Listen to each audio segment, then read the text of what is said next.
organismos acá porque si hay algo que son los bichos, son resilientes.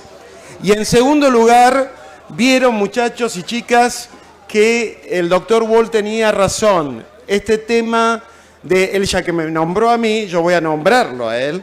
Este tema de los exopolisacáridos es verdad, porque si estuviésemos en una condición más natural, con mayor cobertura vegetal, bueno, podríamos evitarnos este tema de polución.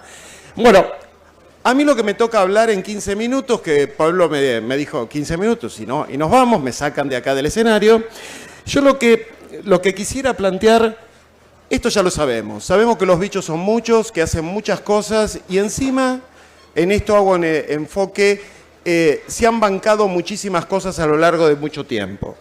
Sobre esta base, yo me planteé 5 preguntas para responder hoy y vamos a ir sumamente rápido para hablar de esto. La primera cuestión es, ¿de qué estamos hablando cuando hablamos de biocontroladores? La segunda tiene que ver con qué tipo de biocontroladores tenemos, que pueden ser fúngicos o bacterianos. Y al final del todo, ver un poquito qué estamos pensando hacia adelante que se viene en el futuro cercano e inmediato respecto del biocontrol. Respecto del biocontrol, claramente, fíjense cómo es un concepto mucho más integral. Estamos hablando de organismos naturales y o modificados genéticamente, los mismos genes que nos permiten incorporar en la planta resistencia a determinadas enfermedades son considerados como biocontroladores. Y en los planteos más específicos de biofungicida, lo que en definitiva estamos metiendo en el ecosistema, un bicho bueno que va a pelear con un bicho malo para que la planta tenga mayor producción de biomasa y eso impacte favorablemente en el rendimiento. Seguramente algunos deben conocer el decálogo de la serenidad de Juan 23. Yo no voy a entrar en nombrarle esto, pero verdaderamente cuando uno busca un buen biocontrolador se tiene que cumplir estos 10 requisitos por lo menos, ¿no? Y vamos a tratar de ir viendo rápidamente por qué se tienen que cumplir estos requisitos. Estamos acostumbrados en los químicos a que tenemos una molécula que tiene un modo de acción y con eso redondeamos la conceptualización. En los biológicos lo que nosotros tenemos, por ejemplo en el caso de tricoderma, es una secuencia génica que nos asegura que el bichito que nosotros estamos utilizando va a generar en los metabolitos requeridos para producir el control del patógeno que buscamos. La segunda cosa, y los que me precedieron hablaron mucho de esto es un ambiente altamente competitivo. Por lo tanto, un biocontrolador, si quiere conseguir un espacio a ser controlado, claramente tiene que crecer muy rápidamente y por lo tanto tiene que tener un muy poco requerimiento de nutrientes para que podamos lograr el efecto de biocontrol. El crecimiento, la rapidez de crecimiento en condiciones controladas se ve de esta manera. Un microorganismo como tricoderma crece verdaderamente muy rápidamente. Imagínense que esto, en lugar de una placa de Petri, fuese una raíz, se puede simular esa situación. Y obviamente también existen múltiples ejemplos de control de diferentes patógenos, tanto de trigo como de soja, con la utilización tricoderma. Una cuestión que también me parece que es fundamental, y perdón por la rapidez, estoy acelerado más que de costumbre, así que Adrián, vos tratá de hacer lo mismo.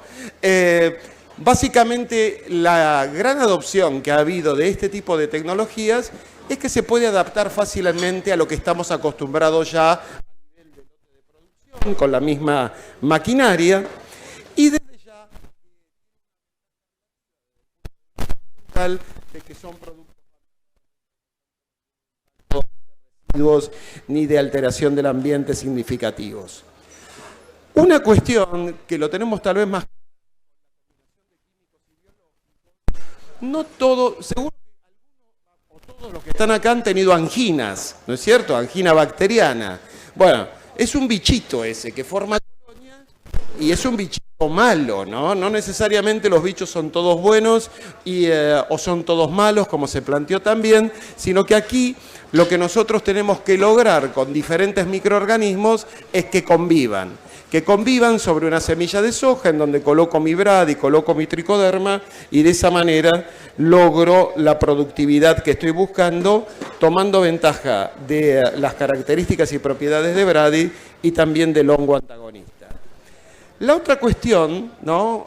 Este tipo de microorganismos producen muchas celulasas, por lo tanto una de las preguntas que nos hicimos al principio de la historia es si esto consume y degrada celulosa, ¿qué pasa con la planta? Que es pura celulosa. A ver, ¿la afecta, no la afecta? Bueno, entonces todo el proceso de selección nos demostró que no había ningún tipo de problema con la celulosa constitutiva de las plantas. Y una cuestión que es fundamental, que cada vez estamos viéndola mucho más seguido a nivel de lote, es con el tema de los fungicidas y la problemática de la resistencia. Nuevamente, por una cuestión eminentemente de alta competencia en un determinado ambiente altamente competitivo, lo que nosotros logramos es tener menor probabilidad de resistencia con este tipo de microorganismos porque pueden efectuar el control de diferente manera. Entre ellos, una de las primeras cosas es que pueden poblar, hasta incluso pueden ingresar al interior de la planta con sus hifas, por lo tanto, superficie que cubre un bicho bueno le es mucho más difícil a un bicho malo entrar. Segunda cuestión, generan una gran cantidad de enzimas, quitinolíticas particularmente, y la quitina tiene una característica muy particular, que es uno de los pocos carbohidratos que tiene nitrógeno. Entonces, cualquiera de nosotros nos ofrecen un bife o un bife con ensalada, preferimos el bife con ensalada, seguramente, para poder tener acceso a dos fuentes nutritivas. Acá, esta es porque la tricoderma no está pensando en que nosotros saquemos más camiones del lote, está pensando en comer y tiene en definitiva un patógeno ahí que le ofrece en su estructura de la pared celular un alimento que es la quitina, que tiene nitrógeno y que tiene carbono. Por otra parte, el tercer instrumento que utilizan para poder controlar a potenciales patógenos son diferentes moléculas que van generando y que varían con el tipo de tricoderma de la que estamos hablando. Consecuentemente, cada una de estas moléculas tiene acción de control sobre diferentes patógenos. Para redondear este decálogo, es muy importante que, aunque tengamos todas las 9 características o propiedades de alguna manera en el producto final, todas las piezas del dominó anterior se caen, por lo tanto uno tiene que verificar que no quede ningún tipo de toxina proveniente del hongo que eventualmente realizó una eficiencia de control notable sobre determinados patógenos, pero que en definitiva puede llegar a acumularse y por lo tanto no ser aceptado el producto final grano que obtengamos. En este caso particular se ha estudiado en multiplicidad de casos y por una infinidad de investigadores y se ha determinado que no existe en el caso de tricodermas en general ningún tipo de incompatibilidad o de acumulación en la cadena alimentaria. Y lo que nos interesa a todos, en definitiva, al final del día, además de hacer toda esta caracterización, evaluación, eficiencia de control, las propiedades que mencionamos, esto funciona a nivel de lote de producción y tiene un impacto productivo más que interesante que justifica su utilización, que iguala la eficiencia de control de muchos ingredientes químicos y que además tiene un bonus track que son las capacidades PGPR que estos microorganismos incorporan, que se pueden traducir en el tema de una mayor solubilización de algunos nutrientes o eventualmente la producción de hormonas como el indol acético que permiten un mayor desarrollo radicular. Esto mismo que le dije para los hongos antagonistas como tricoderma, hay muchas tricodermas, lo que aquí es importante es ver que el microorganismo efectúe el control que requerimos, pero hay Trichoderma hertzianus, capilaris, longibrachiatum, infinidad de tricodermas. Hay que verificar si cada una de ellas tiene esas características para poder seguir adelante. Y en el caso de las bacterias, ocurre también lo mismo. El planteo que tenemos que hacer es sobre este decálogo a los efectos de obtener un producto final que tenga la eficiencia de control de patógenos que requerimos y al mismo tiempo un impacto positivo en el rendimiento. No me voy a extender mucho en esta parte, simplemente hay múltiples consorcios microbianos que uno puede utilizar. Este es uno, con dos bacterias en particular, Bacillus aeruginosa y Bacillus subtilis, sobre la que se efectúan, esto es de rutina, ¿no?, a nivel de caja de Petri, también con la presencia de semilla, y después, bueno, uno va a un patosistema en condiciones controladas y después recién va al campo de cada uno de estos bichitos. Y aquí también el modo de accionar que tienen estos son también bastante interesantes. En algunos casos son similares a lo de los hongos, como la producción de enzimas quitinolíticas, pero también producen muchas moléculas antimicrobianas que controlan a patógenos. Y una cuestión muy interesante es la inducción a la resistencia, que es una temática que, si bien tiene ya algunos años de estudio a nivel de todo esto que tiene que ver con el sistema defensivo de las plantas, salicílico, y cómo de esta manera la planta, frente a la presencia de un eventual patógeno, manda una señal sistémica que hace que sus paredes celulares se engrosen o que acumulen más calcio para frenar el ataque de un eventual patógeno. Esto es lo que tiene que ver con biomoléculas, ¿no?